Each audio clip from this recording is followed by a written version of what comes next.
Hello दोस्तों, कैसे हो आप सभी। आई होप आप सब बहुत अच्छे होंगे और होना भी चाहिए आप लोगों को एकदम अच्छा, क्योंकि जल्दी आपके एग्ज़ाम भी आने वाले हैं। ठीक है, तो बहुत सारी प्रिपरेशन करनी है, तो अपना ध्यान रखिए और अपनी स्टडी पर अपना पूरा फोकस रखिए। ठीक है, जैसे कि आपको पता है कि हमने पॉलिटिकल के दूसरा यूनिट कर रहे थे, जिसके हमने 3 टॉपिक कवर कर लिए। ठीक है, 2 टॉपिक हमारे बचे थे यूनिट 2 में, तो ये 2 टॉपिक भी आज हम क्या करेंगे, कवर कर लेंगे। ठीक है, आज ये 2 टॉपिक हम पढ़ने वाले हैं।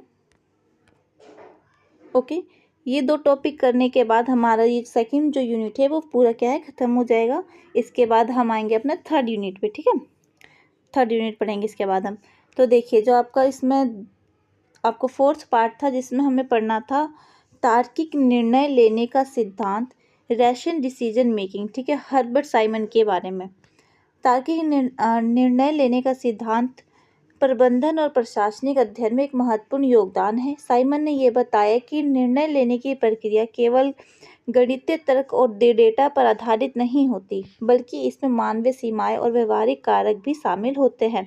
मतलब खाली इसमें जो होता है कि डेटा या फिर जो कैलकुलेशन वगैरह होती है ना, वही चीज़ें नहीं है।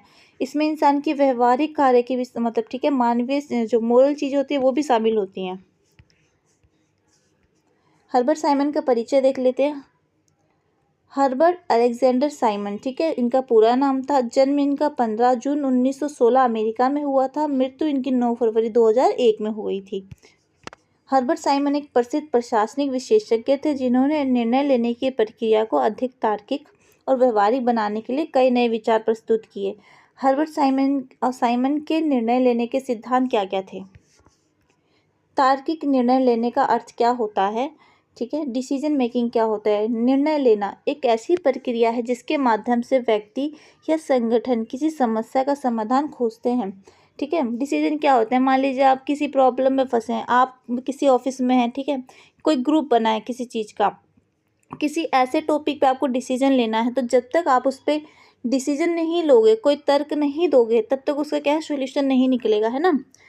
तो व्यक्ति या संगठन किसी भी समस्या का समाधान तभी खोजते हैं जब किसी चीज़ का डिसीजन लिया जाता है। ठीक है, उद्देश्य को प्राप्त करने के लिए सर्वोत्तम विकल्प चुनते हैं। ओके, साइमन ने बताया कि व्यक्ति या संगठन पूर्ण तार्किक क्रियाशील नहीं हो सकते, क्योंकि उनकी जानकारी सीमित होती है और वह समय तथा संसाधन की कमी के कारण सर्वश्रेष्ठ विकल्प नहीं चुन पाते, क्योंकि हर किसी के पास क्या होते हैं, वो संसाधन नहीं होते। ठीक है, इसकी वजह से उनको पूरी नॉलेज नहीं होती है, और व्यक्ति के पास हर चीज़ की नॉलेज नहीं होती है ना। तो क्या होता है, इस वजह से भी क्या कुछ कमियां रह जाती हैं। संतोषजनक निर्णय, सेटिस्फाइज डिसीजन। सामान्य परिस्थिति में निर्णय लेने वाले व्यक्ति के पास पूर्ण जानकारी नहीं होती। वह अपनी मानसिक क्षमता और उपलब्ध संसाधनों की सीमाओं के भीतर ही निर्णय लेते हैं। मतलब जितना उनको पता होगा या उनके पास जो साधन उपलब्ध है, उसके अकॉर्डिंग उनको जो पता होगा उसी के अंदर क्या करेंगे, वो डिसीजन ले पाएंगे, है ना। उसके बाहर कैसे ले पाएंगे जब उनको उसके अलावा कुछ पता ही नहीं होगा। तो निर्णय लेने की प्रक्रिया के कितने चरण है, 3 चरण है। देखिए, समस्या की पहचान करना, जानकारी एकत्रित करना, ठीक है, विकल्पों का मूल्यांकन करना, निष्कर्ष पर पहुंचना। ठीक है, ये सारी क्या है, एक चरण है किसी का डिसीजन लेने के। पहले उसकी समस्याओं की पहचान करेंगे कि प्रॉब्लम कहाँ है। ठीक है, उसके बाद इन्फॉर्मेशन इकट्ठी करेंगे उसके बारे में। उसके बाद जो उनके पास ऑप्शन होंगे उनको वो सिलेक्ट करेंगे। ठीक है, उसके बाद वो क्या करेंगे, उसके कंक्लूजन पे पहुंचेंगे कि क्या करना है, कैसे होगा, है ना। सब कुछ जांच पड़ताल करके उसके बाद तार्किक निर्णय लेने का महत्व क्या है। प्रशासन में सुधार होता है, समस्याओं का समाधान होता है। ठीक है, इसमें सहायता मिलती है समाधान करने में, नीतिगत निर्णय में सहायक होते हैं, है ना।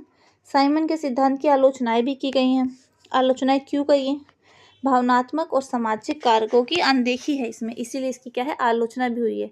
साइमन का सिद्धांत मुख्य रूप से तार्किक पर आधारित है और इसमें मानव की भावना और सामाजिक पहलुओं की सीमित भूमिका मानी गई है। निर्णय प्रक्रिया को पूर्ण रूप से नहीं समझा जाता है ना, ये भी क्या है, ये भी एक आलोचना का ही कारण है। कुछ आलोचकों का कहना है कि यह सिद्धांत निर्णय लेने की प्रक्रिया को पूरी तरह से स्पष्ट नहीं करता है और व्यवहारिक कठिनाइयों को कम करके आंकता है। उसके बाद हमारा 5th पॉइंट है वो है ई पारिस्थितिकी दृष्टिकोण फ्रेडरिक्स का। ई पारिस्थितिकी दृष्टिकोण इकोलॉजिकल पर्सपेक्टिव सार्वजनिक प्रशासन पब्लिक एडमिनिस्ट्रेशन में एक महत्वपूर्ण दृष्टिकोण है जिसे फ्रेडरिक्स द्वारा प्रस्तुत किया गया है। फ्रेडरिक्स ने परिस्थिति तंत्र दृष्टिकोण का उपयोग यह समझने के लिए किया है कि किसी देश या समाज के प्रशासनिक प्रणाली को उस समाज के सांस्कृतिक, ऐतिहासिक और सामाजिक राजनीतिक संदर्भ में देखा जाना चाहिए, ठीक है, ना कि सिर्फ क्या है एडमिनिस्ट्रेशन के रूप में, बल्कि समाज, संस्कृति और इतिहास उसका सब कुछ देखना चाहिए, है ना, राजनीति के साथ साथ सभी चीज़ों में। फ्रेडरिक्स द्वारा परिस्थिति दृष्टिकोण क्या रहे हैं? समाज और प्रशासन का आपसी संबंध, ठीक है। प्रशासनिक प्रणाली केवल सरकार या संस्थाओं का कार्य नहीं है, बल्कि ये समाज के विभिन्न तत्वों से प्रभावित और इनसे जुड़ा हुआ है। समाज के हर हिस्से का प्रशासन पर प्रभाव पड़ता है। मतलब ये सरकार या फिर जो राजनीतिक तक ही सीमित नहीं है, मतलब समाज में जो भी चीज़ें होती है उस हर चीज़ का क्या होता है, इसके ऊपर प्रभाव पड़ेगा ही पड़ेगा, है ना। परिवेशीय कारक है इसका, संवेदनशीलता और परस्पर प्रभाव है, जिसका क्या कहना था कि सार्वजनिक प्रशासन की केवल केंद्रीय और नियंत्रणात्मक प्रणाली नहीं होनी चाहिए, बल्कि एक स्वदाता संवेदनशील प्रणाली होनी चाहिए, जिसे समाज के विभिन्न हिस्सों और उनसे जुड़े समस्याओं से भी संबंधित हो, ठीक है। मतलब समाज में हो रहे हर एक चीज़ की मतलब देखरेख होनी चाहिए, सब चीज़ें संबंधित होनी चाहिए आपस में, ठीक है। ये आपका जो सेकंड यूनिट है पूरा कंप्लीट हो चुका है। नोट्स आपको टेलीग्राम पे मिल जाएंगे। अब मिलते हैं नए वीडियो में जिसमें अपना करेंगे third unit cover. Okay, thank you.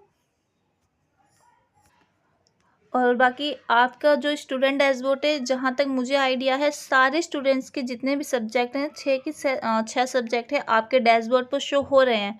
तो एक बार हमें कमेंट करके ज़रूर बताएं कि आपके डैशबोर्ड पे कौन कौन से सब्जेक्ट शो हो रहे हैं। अगर आपको चाहते हैं कि आपके उस सब्जेक्ट पे वीडियो बने, ठीक है, इंपॉर्टेंट क्वेश्चन की या फिर सिलेबस आपका पूरा डिस्कस किया जाए, तो आप हमें कमेंट करके ज़रूर बताएं, ठीक है। Okay, thank you.